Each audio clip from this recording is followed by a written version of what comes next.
Hello, everybody. Welcome to week 15. We finally made it through the whirlwind of political theory. A couple quick announcements before I make a few final remarks. Quiz 4. You guys are going to have quiz 4 this week. I'm going to go ahead and open it up on Thursday. And then you guys will have until your normal time on Saturday at midnight to finish that up. It'll be open book. It'll cover the topics from essentially from the last quiz up until this quiz. Um, and yeah, straightforward, multiple choice, true, false, just like the other quizzes. So shouldn't be a big deal. It'll open up on Thursday morning and it will be open until Saturday at midnight. Final papers are due next Monday, December 7th. Get them to me by midnight. That's fine as long as you email them to me by midnight on December the 7th. We should be in good shape. I've seen some drafts from some people, and they look pretty good. So yeah. And then finally, we're going to have a short discussion this week. It's not going to be anything too serious. Just sort of asking you to reflect over the class and what you took away from it, and also I will put in one little question about Marx and what you actually thought about the Marx reading. So essentially, those are the announcements. So okay. Wrapping things up for this course, we've covered a lot of ground. We've gone all the way from Sparta to modern day, right? And if you are looking at Marx, you're thinking about maybe the future. What is the future of our government and our society? So I mean, what's the real question we've been trying to answer in this class? Well, in my mind, it's how did we get where we are now, right? How did we end up in the form of government that we have?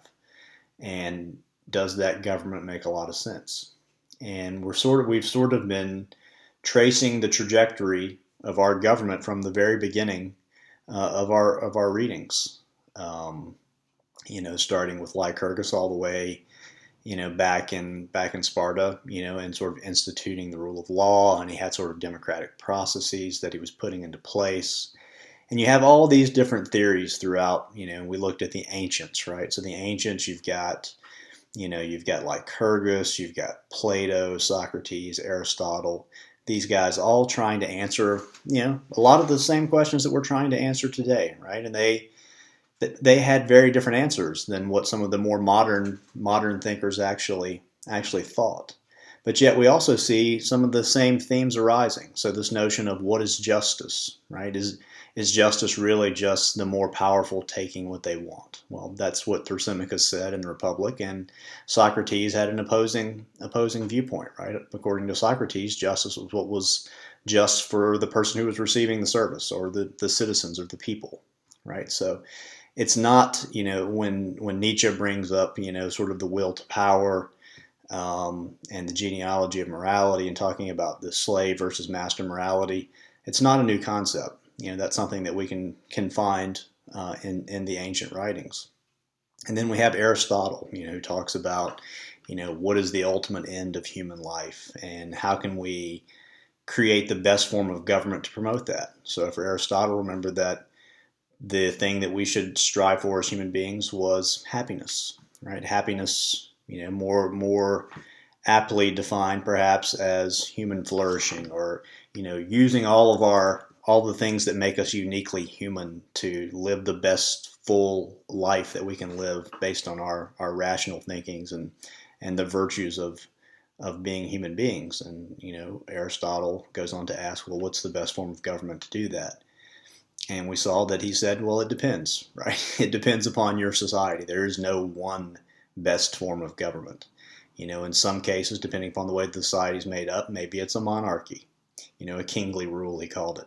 Maybe it's an aristocracy where you have just a, small council ruling, or maybe it's a, constitutional republic, which is what we have.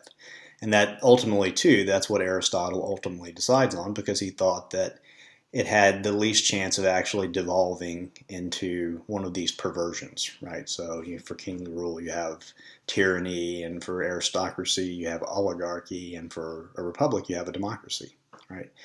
And even if it does devolve, remember that he thought democracy was the least egregious form of government of those perversions, right? So perhaps that's another really important takeaway as well, is that we often think about democracy. We think about ourselves as a democratic society, right? And we think that that's a good thing. But time and time again throughout our readings, we found that democracy may not be the best form of government, right?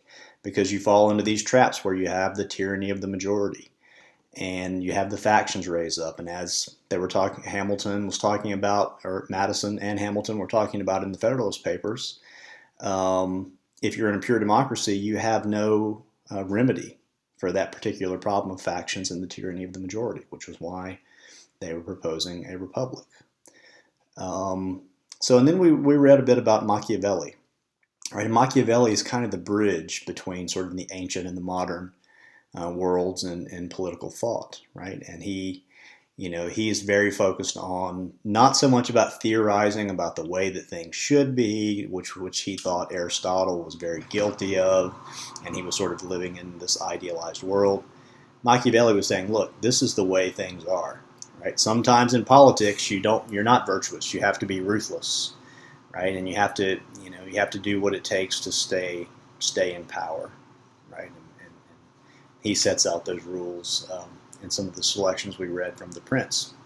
And then we sort of have the bridge into the modern era of political philosophy, political theory, which really you probably could call it the natural rights phase of political thought, where we have thinkers like Hobbes and like Locke and like Rousseau and Mill, right? And they're all talking about sort of the state of nature and what is man. It's a thought experiment. What is man before? Why does man go into governments, right? How do we end up here, right? How do we end up in this particular predicament that we're in, right? And they all have different explanations for that. For Hobbes, it's fear, right? It's fear and pride, and it's that everybody has these natural rights, but we don't have any way to mediate them in the state of nature, which leads us into the state of war. And we're fearful for our lives, so we just all come together and all throw down our rights and say, here, sovereign, take these rights and protect us from each other, protect us from ourselves, right? And for Locke, it's something different. For Locke, it's pride and it's ambition. So we have life, liberty, and property, right? And the primary reason we enter into sort of government is protection of property, both of our own bodies as property and the property that we acquire by sort of mixing our labor. So it's an economic motivation in a lot of ways, which is very different than what Aristotle said. It wasn't economic for Aristotle; it was much more individual and becoming the best human beings. It was the cultivation of humanity. But for Locke, it's and for Hobbes and for all the moderns, primarily, it's for an individual purpose, right? Of sort of protecting our bodies, protecting our property, and in Rousseau's weird way, protecting our liberty. When we protect our liberty, we're actually more free by joining a government or a society, in his particular kind of way that he's talking about. And then we have Mill, right, once again talking about liberty. Liberty being perhaps another one of the key tenets that we see in sort of the modern era of philosophy. And Mill asking the question, what is it? What liberties legitimately can the state actually infringe upon, and when can they do it? Right? And according to Mill, it was only in self-defense. Right? So as long as you were not hurting someone else, then the state doesn't have the right to tell you what to do. And he lays out several things, which, as we see in our own Bill of Rights, we see those things enshrined in our Bill of Rights, right? So freedom of speech was a big one that he was talking about, freedom of assembly. And then, once again, we have another bridge, right, which is sort of perhaps the culmination of the course and the culmination of modern political thought, which is the American Constitution. Right? And you see how it sort of combines all these different elements. You think back to Lycurgus. You got laws. Obviously, you got the rule of law put into place. Right? You think about these questions of justice. Right? Should it be the powerful take what they want, or should we be protecting the minority? Well, we have the Bill of Rights. We have separation of powers. We have checks and balances. Right? Aristotle, life. So Jefferson changed the phrase from life, liberty, and property to life, liberty, and the pursuit of happiness. So we can see Aristotle in the Declaration of Independence. But the people, the framers of the Constitution and the founders of the American government very much came out of the modern school of thought, this school of natural rights and protection of individual liberty. And they knew, just as Machiavelli pointed out, and Nietzsche pointed out, and all these other more cynical thinkers perhaps, that human nature is flawed in a lot of ways, and human beings are prone to do bad things. We're human beings, and that's what Aristotle said. He addressed this question: Is man good? Is man inherently good, or is man inherently bad? And Aristotle said neither, but man is capable of both. Right. So while you want to put mechanisms into place to promote, human flourishing, human happiness, you also have to account for these vices that can exist in human nature, and the Constitution does a very good job of that through its checks and balances and separation of power. It's captured in Madison's famous quote: "If men were angels, no government would be necessary." Right? So that's sort of capturing that Hobbesian, Machiavellian, Nietzschean kind of perspective. Right? So I guess the question that's left for us is, where does Marx fit into all this? Well, Marx sees himself as a prophet of the future. Right? So he traces the development of history, and he talks about how history has always been defined by class struggles. We had the feudal age, and then we had sort of the merchants and the manufacturers taking over, and then finally when the economy kept growing and the needs kept growing, and we had the farmers who couldn't provide, we had the manufacturers who couldn't provide, so finally we have this industrial revolution, right? And then that's when the bourgeoisie come into power, because they essentially are the merchants who own the modes of production, as he calls them. So they own the mechanisms. They're the big conglomerates who own all the ways that we go about producing things. And if somebody wants to produce something, they have to go through them. So you essentially have before, in the feudal system or in other caste societies, you had all these different levels. But in sort of the modern capitalist industrialized world, it's essentially been broken down to two classes. You have the bourgeoisie and you have the proletariat. So you have the workers and you have the people who own the workers, or own the mechanisms by which the people can actually do the work. And Marx says ultimately this is going to lead to a conflict. It's going to come to a head, this class struggle between the bourgeoisie and the proletariat. And it's going to lead to a revolution. That's where the famous saying, "Workers of the world unite." Right? That comes out of the communist theory. So that's what Marx is saying. So we've got this government now. We have sort of this government in a lot of ways that's defined by economics. So we certainly have that legacy from Locke.